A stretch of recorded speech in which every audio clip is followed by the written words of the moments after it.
잠재 성장률 추락 이면엔 재벌 금고 속 잠자는 돈. 장박원 에디터.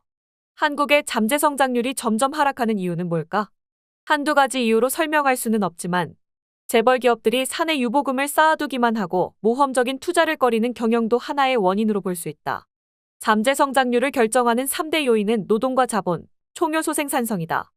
저출생 고령화로 노동 투입 감소는 어쩔 수 없으나 대기업들이 자산의 효율적 활용도를 높이면 자본 투입은 단기간에도 늘릴 수 있다. 자본 투입 감소로 인한 잠재 성장률 하락은 우리 경제의 한 축을 이루고 있는 재벌 기업이 혁신 사업에 대한 투자를 꺼리고 있는 것과 무관하지 않다. 미국과 중국, 일본, 유럽 등 주요국 기업에 비해 한국 기업들이 가치를 제대로 평가받지 못하는 코리아 디스카운트도 성장에 필요한 투자의 소홀한 탓이 크다. 결국 추락하는 잠재 성장률을 막으려면 한국을 대표하는 기업들이 실패를 무릅쓰고 모험적인 곳에 투자하도록 해야 한다. 이를 위해서는 재벌 기업의 거버넌스 구조를 바꿔야 한다. 이사의 충실히 물을 회사에서 주주로 확대하는 상법 개정이 시급하고 중요한 이유다. 한국의 잠재 성장률이 1%대로 추락할 것이라는 전망이 연이어 나오고 있다. 국회 예산정책처와 한국개발연구원에 이어 경제협력개발기구도 내년 우리나라 잠재 국내 총생산 성장률이 2%대를 밑돌 것으로 내다봤다. 연합뉴스가 12일 OECD의 최근 경제전망 자료를 인용해 보도한 내용에 따르면 OECD는 내년 한국의 잠재 성장률을 1.98%로 전망했다. 올해 2.02%보다 0.04%포인트 낮아질 것으로 본 것이다. 잠재 성장률은 한 나라의 노동과 자본, 기술력 등 모든 생산 요소를 동원해 물가 상승을 유발하지 않고 달성할 수 있는 최대 성장률을 말한다. 국가 경제의 기초 체력을 가늠할 수 있는 지표다. 이런 잠재 성장률이 추세적으로 하락하고 있다는 것은 한국의 경제 체질이 허약해지고 있다는 사실을 뜻한다. 트럼프발 관세 전쟁 같은 외부 충격에 쉽게 무너질 수 있다는 의미이기도 하다. 잠재 성장률이 1%대로 주저앉을 것이라는 비관론은 국내에서 먼저 나왔다. 국회 예정처는 지난 3월 발간한 2025년 경제전망에서 올해 잠재 성장률을 1.9%로 예상했다. 획기적인 변화가 없는 한 내년에도 2%대 회복은 힘들 것으로 보인다.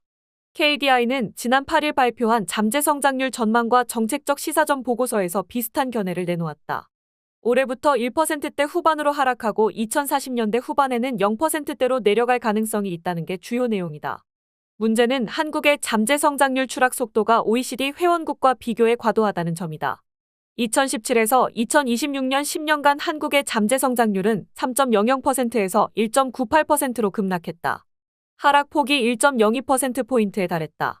이는 잠재 성장률이 공개된 37개국 중 7번째로 낙폭이 큰 것이다. 선진국 중에 프랑스와 이탈리아, 스페인은 같은 기간 잠재 성장률이 오히려 상승했다. 미국도 2%대 초중반을 꾸준히 유지하고 있다. 한국의 잠재 성장률은 2022년부터 줄곧 미국을 밑돌았다. 국내외 기관들은 잠재 성장률 하락을 저출생 고령화에 따른 생산 연령 인구 감소 등 인구 구조적 측면에서 설명한다. KDI가 대표적이다. KDI는 생산 연령 인구가 지난 2019년 3,763만 명으로 정점을 찍은 뒤 급감하며 노동력이 고갈되고 있다고 분석했다. 생산 연령 인구가 줄면 투자로 이어질 수 있는 저축이 감소할 수밖에 없다. 신기술 도입과 효율화 등 생산성을 높이는 데도 부정적인 요인으로 작용한다. 국내외 기관들은 자본 투입이 감소하는 원인으로도 글로벌 공급망 분절 등 대외 요인에 무게를 둔다. 진단이 이렇다 보니 잠재 성장률 하락을 막기 위한 해법도 규제 철폐와 노동시장 유연화 등 피상적인 일반론에 그친다. 그러나 이런 식의 거시적 담론은 한 가지 중요한 사실을 놓친다. 한국에서 공고하게 굳어진 재벌기업 구조가 잠재 성장률을 깎아내리는 요인이라는 점을 간과하게 되는 것이다.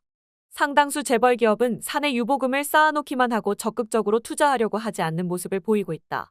이는 자본 투입 감소로 이어져 잠재 성장률 하락에 영향을 미친다. 또 기업 가치를 떨어뜨리는 원인이 되기도 한다. 한국 대기업들의 주가순자산 비율과 자기자본이익률을 봐도 이런 현실을 파악할 수 있다. 한국거래소에 따르면 한국 증시를 대표하는 코스피 200 기업의 PBR은 0.8배에 불과하다. 코스피 200에 속한 종목은 대부분 재벌기업 계열사다. PBR은 현재 주가를 주당 순자산 가치로 나눈 값으로 1배 미만이면 시가총액이 장부상 순자산 가치에 못 미칠 정도로 저평가됐다는 것을 의미한다. 기업 자산의 효율적 배분이 이루어지지 않고 있다 보니 주가 바닥을 기는 것이다. 참고로 모건 스탠리 캐피털 인터내셔널 기준 선진국 23개국 평균 PBR은 3.5배에 달한다. 국가별로는 미국이 4.8배, 영국과 프랑스는 각각 1.9배, 일본은 1.5배로 코스피 전체 기업의 0.9배보다 높은 것으로 조사됐다. 한국 대기업의 ROE가 미국과 일본 등 선진국에 비해 낮은 이유도 같은 맥락이다. 자산의 효율적 활용도가 떨어지며 주식의 투자 수익률도 낮아진 것이다. 한국기업 거버넌스 포럼은 최근 발표한 논평에서 이 같은 문제가 재벌 기업의 기형적인 지배구조에서 비롯됐다고 지적했다. 한국 경제는 이미 성장이 멈췄다. 가장 큰 이유는 상장 기업들이 선택과 집중을 통해 기업 가치를 키우기보다는 지배주주가 원하는 대로 사세를 키우는 데만 혈안이 되었기 때문이다. MSCI에 따르면 지난 10년간 한국 기업은 주당 순이익이 연이에서 3% 성장했다. 인플레이션을 차감하면 실질 성장은 전혀 없었다는 이야기다. 아시아에서 꼴찌다. 기업이 성장하지 못하니 일자리 창출도 없고 소비와 투자가 동시에 부진한 악순환의 길을 걷고 있다.